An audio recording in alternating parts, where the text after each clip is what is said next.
हम गुलाम कभी थे ना कभी रहेंगे इंशाल्लाह। हमारी तो मुझे बीजेपी और संघ ने खड़ा नहीं किया है, मुझे अपने काम ने खड़ा किया। पहले इंडियन हूं, पहले मुसलमान हूं। आप बताइए आपकी नजर। आपका प्रेस का कार्ड है, मैं सोच रहा हूँ कि बना लूं कि कुछ भी बकवास करूं, कुछ नहीं। इलेक्शन कमीशन जो है वो सरकार की कठपुतली है।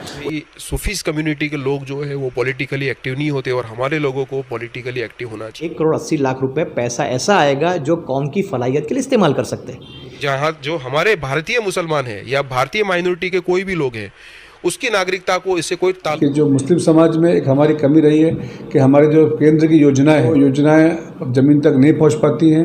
सरकार जिस तरीके से बोलती है, इस तरीके से चुनाव कमीशन जो है काम करता है। वो कैसा होता है कि कौम के लिए घसाना नहीं चाहते, वक्त देना नहीं चाहते, पैसा देना नहीं चाहते, सिर्फ बात करना चाहते। और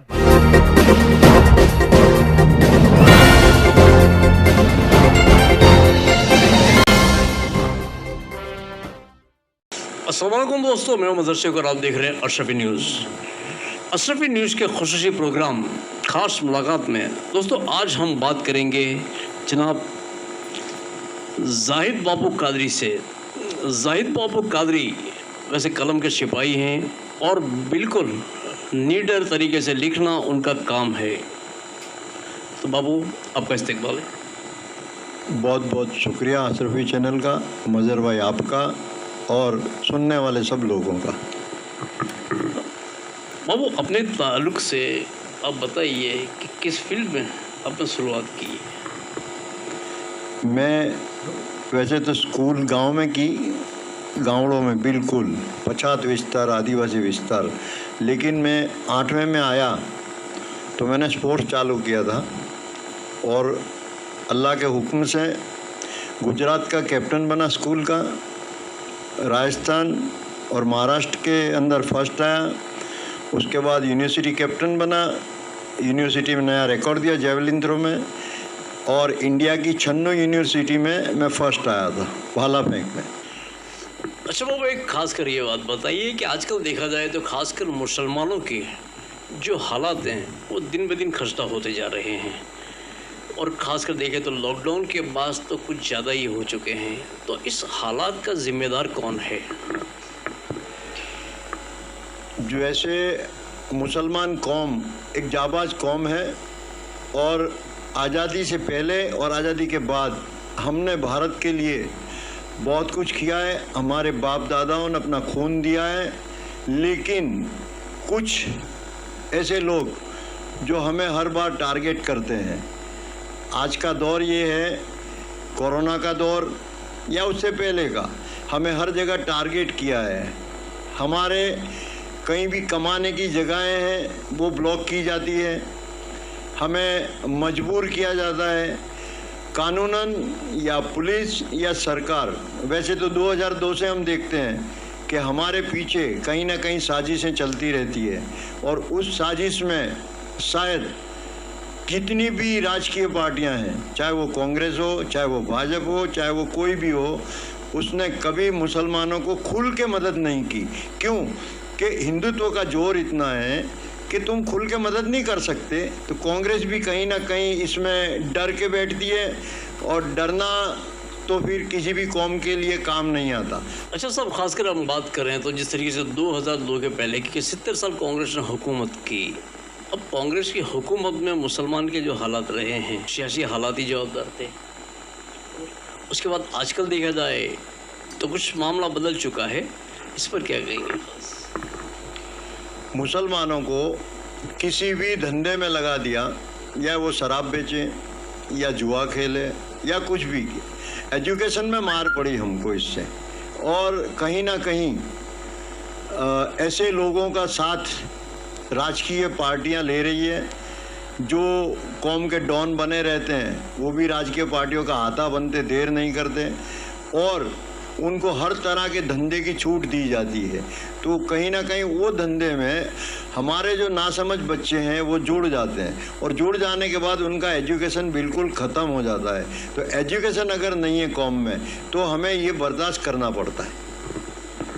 अच्छा, आजकल देखिए तो मुस्लिम कौम जो है, मुस्लिम नौजवान तबका है, वो कहीं ना कहीं अपने रहबर की तलाश में है, लेकिन कई पार्टियां यहाँ पर मौजूदा हाल में है, लेकिन उससे अपने रहबर की तलाश है और उसमें वो असमंजस में पड़ा हुआ है कि मैं किस दिशा में आगे बढ़ूं।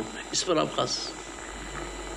वैसे मुझे एक शेर याद आता है कि हमारी कौम के रहबर जो गूंगे बहरे हैं उन्हीं के कान में हमको अजान देनी है। तो हमारी कौम के रहबर कई बार खुल के बोल नहीं सकते, क्यों कि उन पे भी पार्टी का प्रेशर होता है, पार्टी का क्राइटेरिया होता है कि हम कहें वही बोलो, हम बोले वही बोलो, तो पार्टी खुल के मदद नहीं कर सकती। मुसलमान लीडर दबा हुआ है, डरा हुआ है। हम भी गांधी जी की तरह असहकार आंदोलन छेड़ सकते हैं, हमें हर चीज़ में असहकार करना चाहिए, लेकिन आज हर जगह हम सहकार की उम्मीद में पहुंच जाते हैं। सरकार हो या कोई भी संगठन हो, उसके सामने खुल के हम आ जाते हैं कि भाई हम तो तुम्हारे साथ हैं। क्यों कि खुद की सीट बचाने के लिए ये करना इनको ज़रूरी पड़ता है।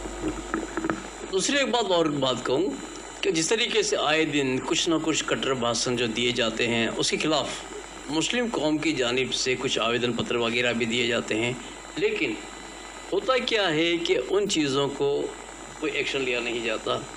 ऐसे हालात में उलमाओं की जिम्मेदारी क्या बनती है? उलमाओं की जिम्मेदारी ये है कि पूरी कौम की एक ऐसी गाइडलाइन बनाए, कौम के रहबर बने, कौम को अच्छी तरह से सबक सिखाएं कि हमें क्या करना है। आज का माहौल ये है, गाइडलाइन तो दूर, हम अगर कुछ मेमोरेंडम देते हैं तो सरकार के जो उलेमा हैं दाढ़ी वाले, सरकार के उलेमा दाढ़ी वाले मैं बोलूँगा, क्यों कि दाढ़ी एक इतना एहतराम का मुकाम है, सुन्नत है, लेकिन अब वो भूल के अमुक इंसान ये काम करते हैं कि सरकार के साथ हो जाते हैं। तो हमें ये नहीं होना चाहिए, हमें सच बात बतानी चाहिए। हमें मेमोरेंडम दिया है किसी को तो उसके पीछे क्या एक्शन लिया उसकी तहकीकात भी करते रहना चाहिए।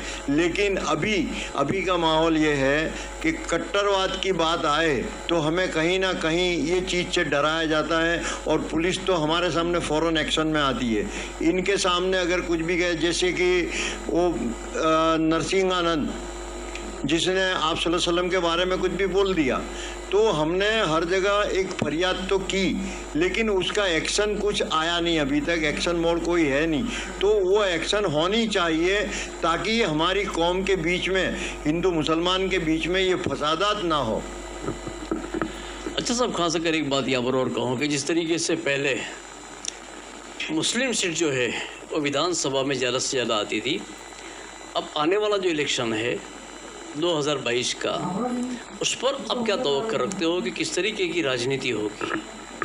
देखिए, पहले गुजरात विधानसभा में ज़्यादा एमएलए होते थे, 12-14, लेकिन वक्त के साथ साथ गुजरात में जब से भाजपा सरकार आई तो नए सीमांकन बना गए और नए सीमांकन के मुताबिक जैसे शाह आलम के पास मिल्लत नगर है तो उसको मणिनगर में डाल दिया। अब उसके 12,000 वोट का कोई मतलब नहीं है। अगर ये वोट इस तरफ होते तो हमको ये वोट मिलते। जमालपुर का बाइफरकेशन सीमांकन में किया, खाड़िया का किया, दरियापुर का किया, शाहपुर का किया, तो ये एक इतनी सोची समझी साजिश के मुताबिक ये सीमांकन हुआ है। तो उसके लिए, उसके खिलाफ हम कभी, हमारे नेता, हमारे लीडर कभी सुप्रीम तक, उच्च अदालत तक नहीं गए। हमें जाना चाहिए था सीमांकन के खिलाफ। दूसरी एक बात खासकर हम अशांत धारा की करें, जिस तरीके से कांग्रेस ने अशांत धारा जो लाई थी उसमें मुसलमान जो है वो एक महदूद इलाके में रह गए और वहाँ पर फ़िलहाल देखा जाए तो खासकर बिल्डर लॉबी जो है वो छाई हुई है। उसमें कई मुसलमान जो है वो मकान ले भी लेते हैं और एस्टेट डिपार्टमेंट के साथ में मिलकर वहाँ पर मकान ख़रीदते भी हैं, लेकिन जब कॉरपोरेशन का बुलडोज़र फिरता है उस पर तो मुसलमानों की उस इनकम का क्या जो उन्होंने पूंजी जमा की है, ऐसे हालात में क्या करना चाहिए? 2002 के बाद गेटवाइज़म हुआ और मुसलमान एक ही जत्थे में जमा हुए, जैसे शाह आलम से दानी लिमड़ा, सरखेज, फतेवाड़ी, तो जिसको जहाँ ज़मीन मिली उन्होंने कोई तहकीकात नहीं की कि क्या है, लेकिन वो ज़मीन लेके खुद का एक अस्तित्व बनाए रखने के लिए और खुद की सेफ्टी के लिए मुसलमान एरिया पकड़े। तो हमारे बिल्डर भी कहीं ऐसे निकले कि जो इलीगल ज़मीनों पे खुद का कारोबार बनाया या इन्होंने कॉरपोरेशन से मिलके बनाया। मैं तो इतना पूछूंगा कि कॉरपोरेशन 5 माल 7 माल 10 माल की बिल्डिंग बनवा देती है और उसके बाद बुलडोजर फिर आती है, तो भाई तुम क्या करते हो? तो ये एक्शन तो कॉरपोरेशन के ऑफिसरों के सामने ही होने चाहिए कि उसने क्यों बनाने दिया। क्या कॉरपोरेशन को मालूम नहीं है कि यहाँ कहाँ कहाँ बनता है बिल्डिंग, कहाँ बनती है? तो ये तो कॉरपोरेशन के ऑफिसरों के सामने सख्त कार्रवाई होनी चाहिए। अच्छा, अभी एक चीज़ और देखी जाए इसमें खासकर कि कॉरपोरेशन ने कुछ प्राइवेट कॉन्ट्रैक्ट देकर लोगों को ये चीज़ें सौंप दी गई है, इस बात से आप कितने मुत्तफिक? जिसको भी सौंपा है वो उन्हीं के लोग होते हैं और एक चीज़ ऐसी है कि टेबल के ऊपर और टेबल के नीचे क्या चलता है वो खुद ऑफिसर जानते हैं, कॉन्ट्रैक्टर जानते हैं। तो कॉन्ट्रैक्टरों को तो बाय हुक और कुक कुछ भी करना चाहिए, तो ये काम होता रहता है।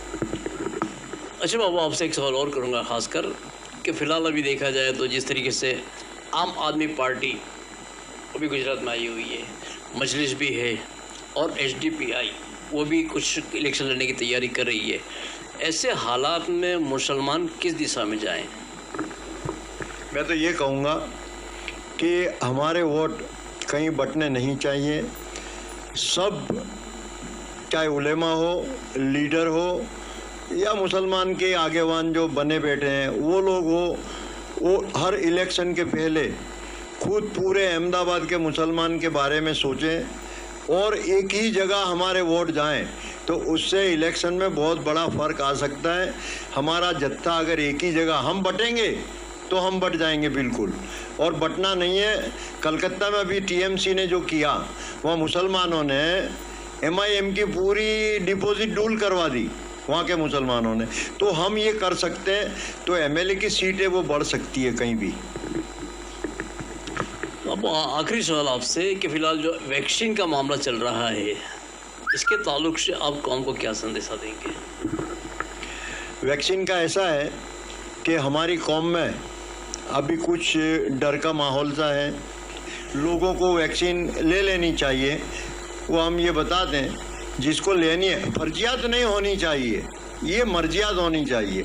दवा तो जैसे मेरे को बुखार नहीं आती तो मैं गोली नहीं लूँगा, डॉक्टर दवा नहीं देगा।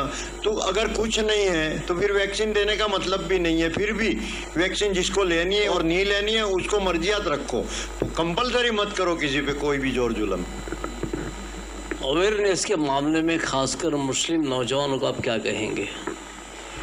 मुस्लिम नौजवानों को मैं ये कहूँगा कि रात को जागना छोड़ दें, होटलों, गल्लों, चाय की लारियों पे बंद करें और अपने बच्चों के लिए एजुकेशन का सोचें, उनको पढ़ाएं, खेलकूद में लगाएं, कुछ अच्छी लाइन पे लगाएं। तो ये बहुत बड़ा एक जिहाद है एजुकेशन का।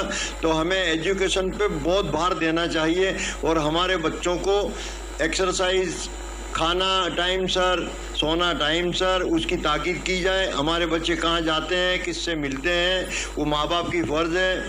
हमारी बच्चियाँ कहाँ जाती है, वो माँ बाप भाई उनका ध्यान रखें।